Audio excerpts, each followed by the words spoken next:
Session के अंदर हम लोग ये डिस्कस करेंगे कि ई कॉमर्स पे काम करने की सही स्ट्रेटजी क्या है। बहुत सारे स्टूडेंट सवाल पूछ रहे होते हैं, हमजा भाई हम जॉब छोड़ दें, पढ़ाई छोड़ दें, हमने किसी की सक्सेस स्टोरी देखी है, वो इतने लाख कमा रहा है, या हमने किसी ट्रेनर की वीडियो देखी है, उसने कहा ये कोर्स बाय कर लो, उससे इतने लाख बन जाएगा। एक फ्रेमवर्क है, वो मैं आपको बता देता हूँ, उसको फॉलो करेंगे, उसके हिसाब से फिर आप अपना डिसीजन लेंगे तो आप कभी नुकसान नहीं उठाएंगे। क्योंकि ई कॉमर्स आज आप जब काम शुरू करते हैं, आपका पैसा बनना शुरू होता है, तो वो आपको नहीं पता जो आज आप पैसा बना रहे हैं कल वो आपके लिए नुकसान में बदल जाए। ठीक है, तो उसके लिए कुछ कैलकुलेशंस का करना ज़रूरी है। अब अभी आप भूल जाएं कि आप ई कॉमर्स कर रहे हैं, आप जॉब कर रहे हैं, आप बिजनेस कर रहे हैं। अभी ये मैं एक फ्रेमवर्क आपको बता रहा हूँ, इसके हिसाब से सब कुछ क्लियर हो जाएगा। अभी आपको यहाँ पर आपकी एज आ गई 60 साल तक। अगर आप 20 साल के, यहाँ आप 20 से स्टार्ट करें, 40 के, 40 से स्टार्ट करें। उसके बाद आपके मंथली एक्सपेंस आ गए। जो आपके मंथली एक्सपेंस है वो आप यहाँ पे लिखें। मैं लेट से अज्यूम कर रहा हूँ कि 1 लाख रुपए आपका मंथली एक्सपेंस है। ठीक है, एट द एज ऑफ 30। अब आप हुए 31 साल के, तो यहाँ पर अब आपका मंथली एक्सपेंस बढ़ के 1,10,000 रुपये हो गया, क्योंकि इन्फ्लेशन है। हर साल 10% के हिसाब से महंगाई हो रही है। पाकिस्तान में तो बहुत ज़्यादा हो रही है, लेकिन ओवरऑल अगर आप 20 साल का पीरियड देखें तो 8 से 10% की इन्फ्लेशन रेट है। उस हिसाब से आप अपने मंथली एक्सपेंसेस को ले जाएं 60 साल पे।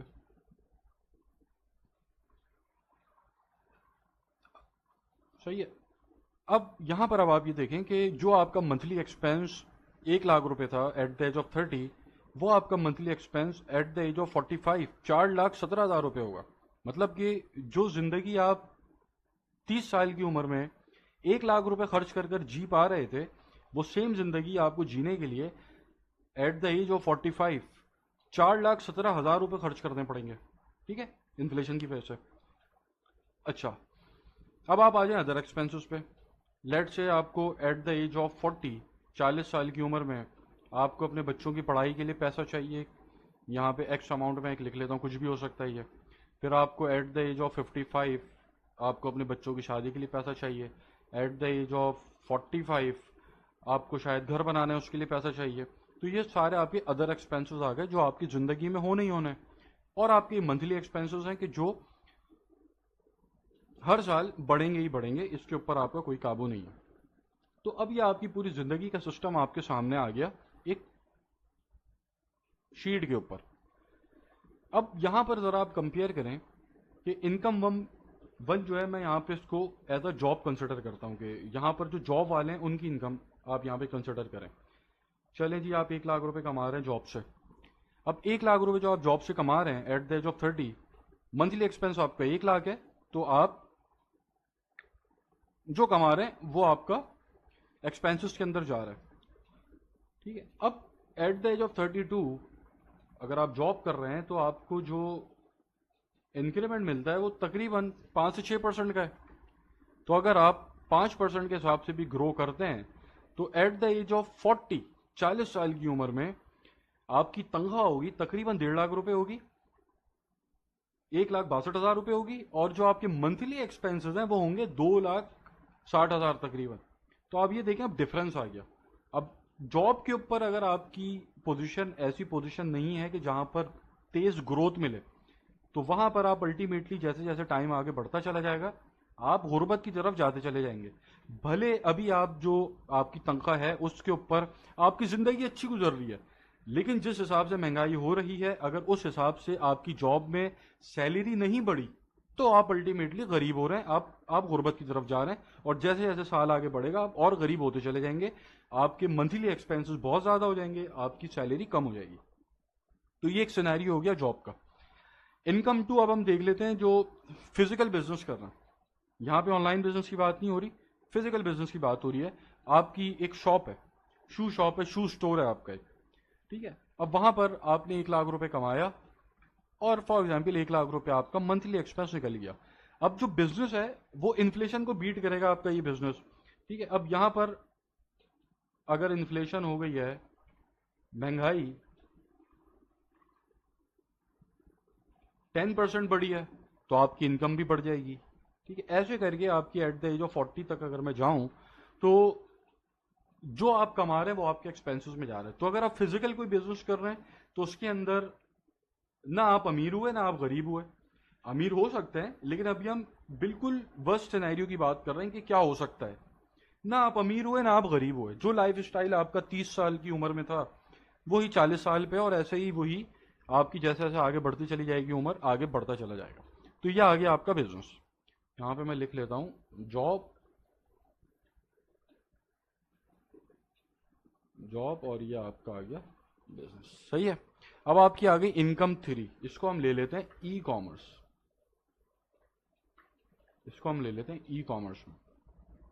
ठीक है, अब ई कॉमर्स के अंदर आपकी क्या स्ट्रेटेजी होनी चाहिए ये समझ लें। अगर ई कॉमर्स को आप रेगुलर इनकम के तौर पे देखते हैं, जैसे कि ये आपका जो रेगुलर बिजनेस होता है, ऑनलाइन नहीं, जो फिजिकल बिजनेस था उसके अंदर जो आप कमा रहे थे वो आपके एक्सपेंसेस था, आपका सेटअप चल रहा था। अब ई कॉमर्स के अंदर अगर आप इस अप्रोच से आते हैं कि जो आपने कमाना है वही आपके एक्सपेंसेस में जा रहा है, तो आप कहीं भी किसी भी स्टेज के ऊपर फंस सकते हैं।